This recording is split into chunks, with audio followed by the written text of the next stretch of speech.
Alrighty, today's second review is going to be Five Nights at Freddy's. I almost missed this in my list, actually, to be honest. Like, I was going down it and I totally missed it because there's just, yeah, like I try to check off, like, each movie that I'm on currently. But yeah, this one I missed for some reason. So I gave this a 7 out of 10. Again, it was one of those movies that this one was kind of a little bit more like going into it. I knew what I was going to get. I didn't really play any of the Five Nights at Freddy's games, but I get the idea. Like, you're basically a security guard and you're watching the cameras and the animatronics come towards you and you have to, like, keep the doors shut on the office, I think. And then if you don't, the animatronics come and get you and there's like a whole bunch of jump scares in the game. So it wasn't really it wasn't really ever a game that I was ever interested in, because if I can avoid the jump scares, I'm going to, for my own heart, right? But anyway, yeah, I gave this one a 7 out of 10. Like, it definitely felt kind of like almost like the Scream movie we never really got, like, to me. And maybe that's been said before about this movie, but just, yeah, it just seemed like Matthew Lillard was playing an animatronic, and he even did the knife thing. Like, I mean, come on. Like, he even did the knife thing. So it was, yeah, it was almost like the Scream movie we never got, right? Just, it was Five Nights at Freddy's instead. That's kind of what this feels like. But yeah, we'll go over the cast list. So Josh Hutcherson, who played Mike, Piper Rubio, who played Abby, Elizabeth Lale, who played Vanessa, Matthew Lillard, who played Steve Raglan and William Afton, Mary Stuart Masterson, oh my god, who played Aunt Jane, Kat Connor Sterling, who played Max, and David Lind, who played Jeff. Why do I feel like I'm missing somebody? Oh no, sorry. Kat Connor Sterling was Max, the babysitter, who ended up not being the babysitter at all. That was hired by their aunt to kind of sabotage Mike. That was her main goal there. So the movie opens with a robot fusing with a human host. So I'm not sure exactly if the game was the same way, like there was supposed to be like a spirit of a human inside of the animatronics, or whether the animatronic was just supposed to be like humanly controlled. Like, yeah, they kind of explain it a little bit, I guess, but it seemed like the souls of the kids were in some of the animatronics, and then Vanessa's father was also one of the animatronics himself, but he was alive. So, yeah, it was kind of confusing almost. Like, it was like the animatronics could potentially kill you and take your soul, and that's how they were alive, but also it just seemed like his animatronic was controlled by him solely. So yeah, I'm not really sure. Like, there was a lot of stuff going on in this movie, but the underlying story actually wasn't too bad. Like with Mike, like losing his brother at a young age and then constantly trying to go back and revisit the same dream.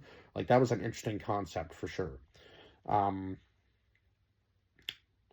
so Mike is a security guard at the mall, and he sees what appears to be a child getting kidnapped and goes to save the child, only to find out that he's beating up the child's father. So I guess maybe they were just having some sort of dispute, or the kid was having like a tantrum and the father had just had enough of it and was like, okay, we're getting out of here now, sort of thing. But I guess it makes sense once you find out that Mike's been having like a lifetime of this, right? Because his brother was taken at a very young age, and his sister seems much younger than him. So I'm not sure, like, the time gap of his parents, uh, obviously, the time between, like, having him and then having Abby must have been quite a bit of a difference between, because Abby seems fairly young, and yeah, Mike seems like he's probably, like, at least close to 30.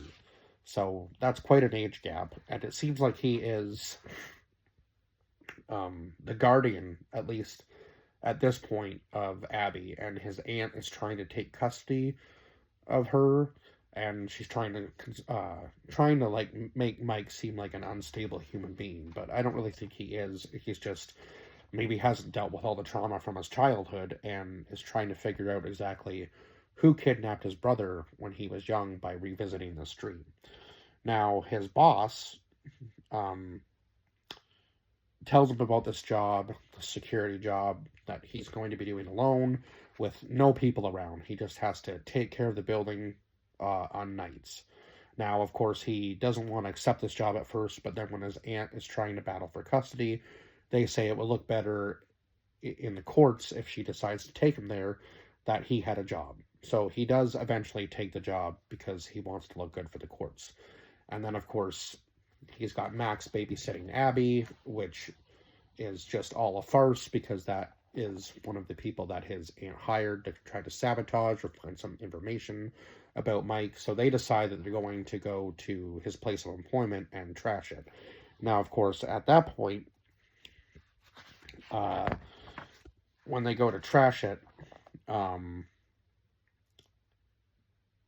the animatronics come to life and kill them all. So at the first night he's there, he finds a tape on Freddy's security training about being selected as Freddy Fazbear's newest security guard. So the job is to just keep the animatronics safe, basically is what the tape tells him, right?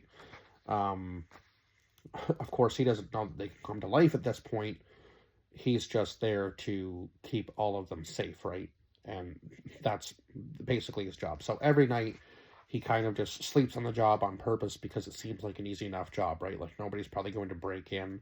This place has been shut down since the 1980s, ever since those kids went missing. So there's some history obviously there, and it's just Freddy Fazbear's Pizzeria. So yeah, again, there's probably not much risk to this job, and it's going to probably pay well because he's doing it on a night shift, right? So it's probably has a premium. Now, I'm not saying he's getting paid top dollar, but he might be getting paid better for this job than the previous one he had, right, at the mall. So it seems that Mike's dream about his brother is becoming more frequent, but as we learn a little bit later on, he's purposely doing this to try to get to his brother. Now, the weird part was eventually the kids that had disappeared in the 1980s all eventually start showing up in his dream. So he starts asking them questions. And I believe that at one point, Abby even is having like the same dreams too. And she draws even a photo of the day that Garrett was taken, but there's no way she would even have known that because she's too young. She wouldn't have even been born when that had happened, right? Because Mike does ask her like, how do you even know that? Like, who told you that? And she says, my friends. So of course now he's kind of getting Abby into it and trying to get Abby to ask some questions as well. And then eventually he does find out through Abby that the animatronics can come to life. So that's who she's talking about, like as her friends, right? So yeah, one night eventually a police officer, Vanessa, shows up, telling him about the kids that went missing in the 80s, being the reason that Freddy shut down, of course. And then the next day after that, that's when those guys break in and try to trash the place, and they end up getting killed. So, of course, he doesn't understand why he can't get a hold of Max at that point, right? Yeah. And, of course, that's because she's been killed by the animatronics. Of course, he's not going to know that. So I guess the animatronics are trying to protect, their home, essentially. Like, that's what it is to them, right? So, yeah, again, Mike falls asleep. He is pretty much forced to take Abby with him to work that night. He falls asleep and Abby wanders off. And that's at that point, that's when he can see the kids in his dream for the very first time, I think. And he tries to chase after one of them, but trips and then ends up waking up, right? So he then learns that the animatronics come to life, and he's kind of a little bit, obviously, nervous, right? Like, he's like, okay, Abby, we need to get out of here. But she's, at that point, has already learned all of their names. So Freddy is the bear, Bonnie is the rabbit, Foxy is the fox, and Chica is the chicken.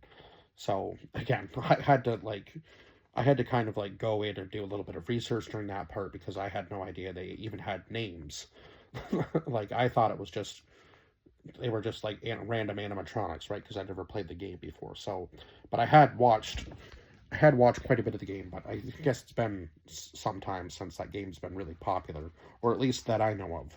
Anyway, um, so they do seem fairly friendly when Abby is around, but we come to find out that they kind of have an ulterior motive of wanting Abby to become one of them.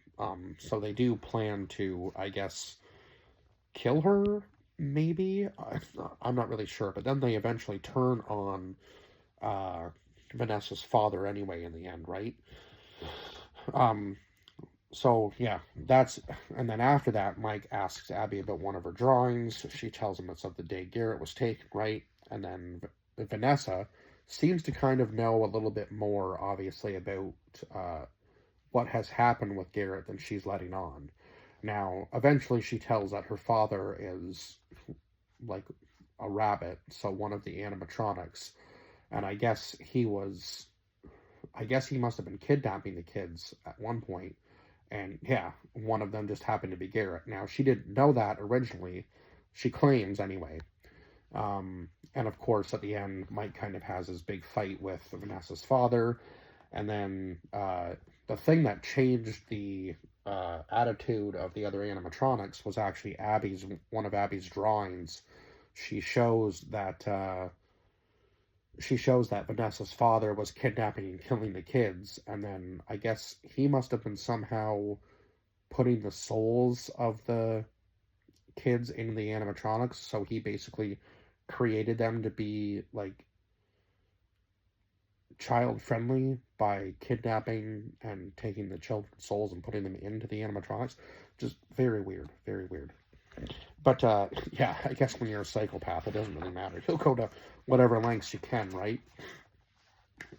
So yeah, obviously Vanessa tells Mike she knows who is behind it. Of course, Mike's a little bit taken back that it's her father that's behind it all, right?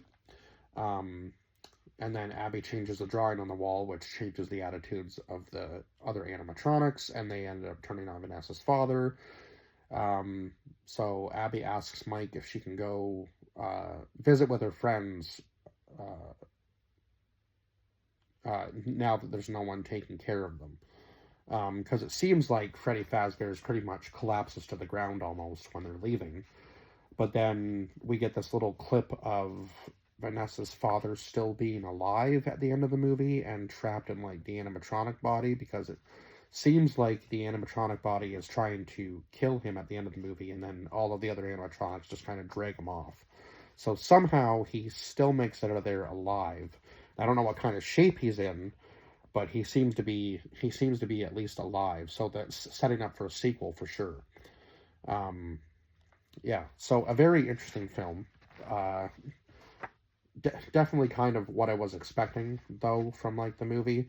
A little bit of goofiness, obviously, but yeah, not a horrible film. Like I gave it a 7 out of 10. So again, it's one of those ones that I've said for the last few films. It's kind of like a one-time watch, and you know, now you've seen it, kind of thing.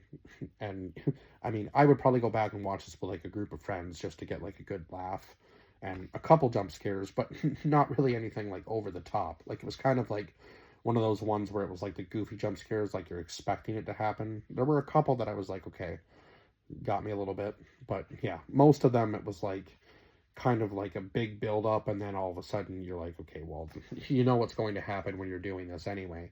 So it was kind of setting up to be like a little bit of a goofy jump scare each time.